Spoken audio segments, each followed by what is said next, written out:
Ambani news TV ವೀಕ್ಷಕರಿಗೆ ನಮಸ್ಕಾರ. ಮಾದಕ ಮುಕ್ತ ಕರ್ನಾಟಕಕ್ಕೆ ಸರ್ಕಾರದ ಕಠಿಣ ಕ್ರಮಕ್ಕೆ ಆಗ್ರಹ. ಕನ್ನಡಿಗ ಬಾಬು ಹುಸೇನ್ ನೇತೃತ್ವದಲ್ಲಿ ಬೃಹತ್ ಜಾಗೃತಿ ಪಾದಯಾತ್ರೆ ಬೆಂಗಳೂರು. ರಾಜ್ಯದಲ್ಲಿ ಯುವಜನತೆ ಸೇರಿದಂತೆ ಹಲವರು ಮಾದಕ ವಸ್ತುಗಳ ವ್ಯಸನಕ್ಕೆ ಒಳಗಾಗುತ್ತಿರುವ ಆತಂಕಕಾರಿ ಬೆಳವಣಿಗೆಗೆ ಶೀಘ್ರವೇ ಕಡಿವಾಣ ಹಾಕಲು ಸರ್ಕಾರ ಇನ್ನಷ್ಟು ಕಠಿಣ ಕ್ರಮ ಕೈಗೊಳ್ಳಬೇಕು ಎಂದು ಕರ್ನಾಟಕ ಜನ್ಮಭೂಮಿ ಕನ್ನಡಿಗರ ಸೇನೆಯ ರಾಜ್ಯಾಧ್ಯಕ್ಷ ಕನ್ನಡಿಗ ಬಾಬು ಹುಸೇನ್ ಒತ್ತಾಯಿಸಿದ್ದಾರೆ.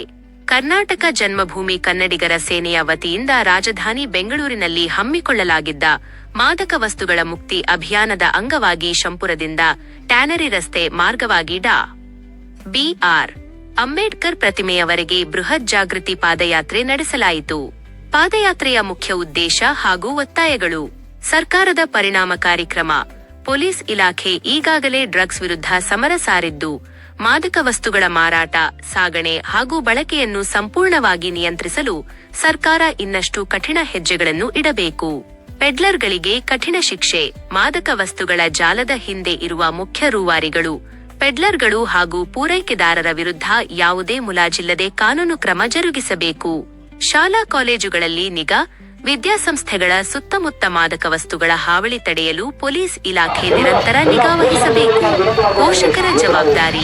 ಪೋಷಕರು ತಮ್ಮ ಮಕ್ಕಳ ಗೆಳೆಯರ ಬಳಗ ಹಾಗೂ ವರ್ತನೆಗಳ ಮೇಲೆ ಕಣ್ಣಿಡಬೇಕು. ವ್ಯಸನದ ಲಕ್ಷಣಗಳು ಕಂಡುಬಂದಲ್ಲಿ ಮುಚ್ಚಿಡದೆ ಸೂಕ್ತ ಮಾರ್ಗದರ್ಶನ ನೀಡಬೇಕು. ಯುವಜನತೆಗೆ ಪ್ರೋತ್ಸಾಹ. ಯುವಕರನ್ನು ದುರಭ್ಯಾಸಗಳಿಂದ ದೂರವಿಡಲು ಕ್ರೀಡೆ, ಶಿಕ್ಷಣ ಹಾಗೂ ಸಮಾಜಮುಖಿ ಚಟುವಟಿಕೆಗಳತ್ತ ಸೆಳೆಯುವ ಕಾರ್ಯಕ್ರಮಗಳನ್ನು ಸರ್ಕಾರ ರೂಪಿಸಬೇಕು. ಮಾದಕ ವಸ್ತುಗಳ ವಿರುದ್ಧದ ಹೋರಾಟ ಕೇವಲ ಪೊಲೀಸ್ ಇಲಾಖೆಗೆ ಸೀಮಿತವಾಗಬಾರದು. ಇದು ಪ್ರತಿಯೊಬ್ಬರ ಜವಾಬ್ದಾರಿಯಾಗಿದ್ದು ಜನಾಂದೋಲನವಾಗಿ ಬದಲಾಗಬೇಕು. ಕನ್ನಡಿಗ ಬಾಬು ಹುಸೇನ್.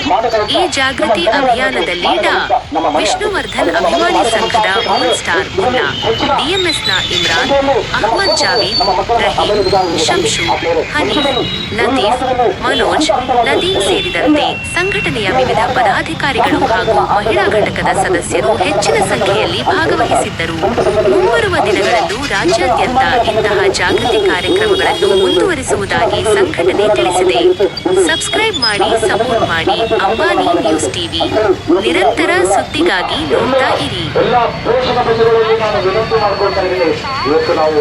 ನಮ್ಮ ಮಕ್ಕಳ ಬಗ್ಗೆ ಎಚ್ಚರ ವಹಿಸಿದ್ದಾದ್ರೆ ಮುಂದೊಂದು ದಿನ ಕೊರೋನಾ ಸಾಗೋದ್ರಲ್ಲಿ ಯಾವುದೇ ಬೇರೆ ಮಾತಿಲ್ಲ.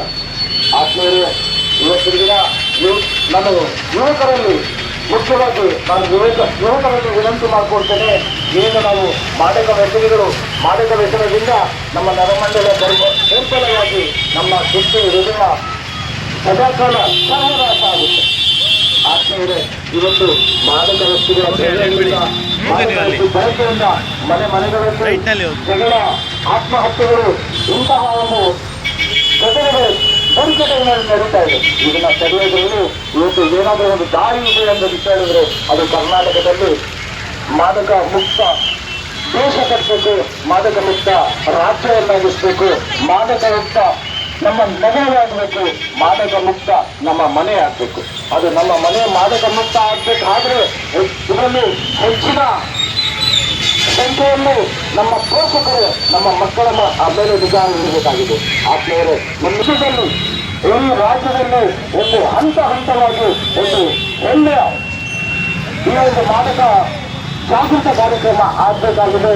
ಹಾಗಾಗಿ ಎಲ್ಲ ಕನ್ನಡಪರ ಸಂಘಟನೆಗಳು, ಎಲ್ಲ ಸ್ವಂತ ಸಂಘಟನೆಗಳು ಹಾಗೂ ಎಲ್ಲ ನಟನ ಅಭಿಮಾನಿಗಳ ಸಂಘಟನೆಗಳು ಒಂದುಗೂಡಿ ಇಡೀ ರಾಜ್ಯದಲ್ಲಿ ಒಂದು ಹೆಚ್ಚಿನ ಸಂಖ್ಯೆಯಲ್ಲಿ ಒಂದು ಹೋರಾಟ ಮಾಡಬೇಕಾಗಿರುತ್ತೆ. ಒಂದು ಜಾಗೃತಿ ಸಮಿತಿಯನ್ನು, ಜಾಗೃತಿ ಕಾರ್ಯಕ್ರಮವನ್ನು ಮಾಡಬೇಕಾಗುತ್ತೆ ಅಂತ ಹೇಳಿ ಇವತ್ತಿನ ದಿನ ಏನಿಲ್ಲ